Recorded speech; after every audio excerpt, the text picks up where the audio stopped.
दिल्ली में बीजेपी की जीत के लिए सैनी ने निभाई खास भूमिका, अब हो रही जमकर तारीफ। नमस्कार, मैं साक्षी गिरी एक बार फिर आप सभी का स्वागत करती हूँ आजकल वेब टीवी के इस खास एपिसोड में। हंसमुख चेहरे, मिलनसार छवि, आकर्षक व्यक्तित्व के धनी और अपने ठेठ देसी अंदाज में हर किसी पर अपनी छाप छोड़ने वाले हरियाणा के मुख्यमंत्री नायब सैनी का जादू दिल्ली चुनाव में भी सर चढ़कर बोला है। जहां लगभग 3 दशक से सूखे को जीत की हरियाली में बदलाव के लिए नायब सैनी ने अहम भूमिका निभाई।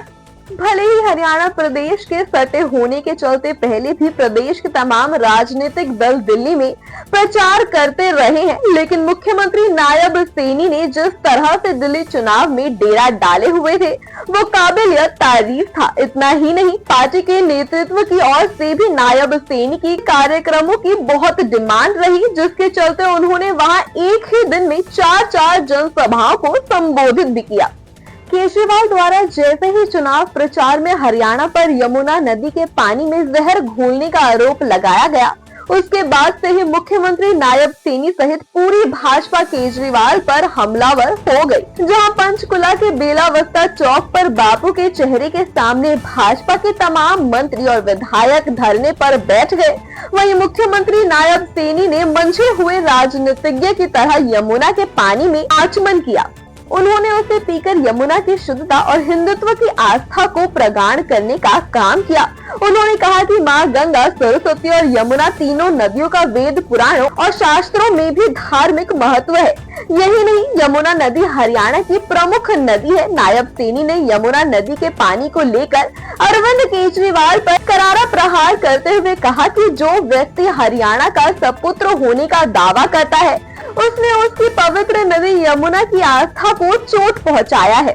जब वो हरियाणा का नहीं हो सकता तो वो दिल्ली का कैसे हो सकता है। इसके अलावा मुख्यमंत्री नायब सैनी ने यमुना के जल को सर के ऊपर रख उसे चुनाव प्रचार में भी मुख्य हथियार बनाकर केजरीवाल की सनातनी छवि को काटने का काम किया।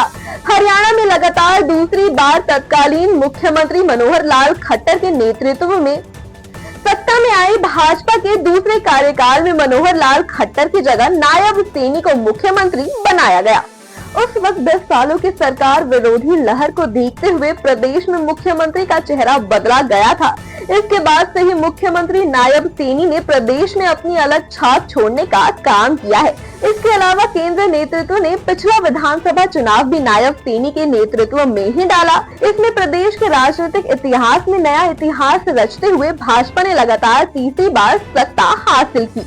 वहीं अब एक बार फिर नायब सैनी के नेतृत्व में दिल्ली चुनाव में लगभग 3 दशकों के बाद भाजपा ने सत्ता में वापसी करने में कामयाबी पाई है। ऐसे में नायब सैनी भाजपा के लिए तुरुप का इक्का साबित हो रहे हैं। वहीं राष्ट्रीय राजनीति में भी नायब सैनी बड़ा चेहरा बनकर उभरे हैं। तो ये थी चंडीगढ़ से हमारे संवाददाता मेवा सिंह राणा की रिपोर्ट। अभी के लिए बस इतना ही। देश और दुनिया की तमाम बड़ी खबरों से जुड़े रहने के लिए बने रहें आजकल वेब टीवी के साथ।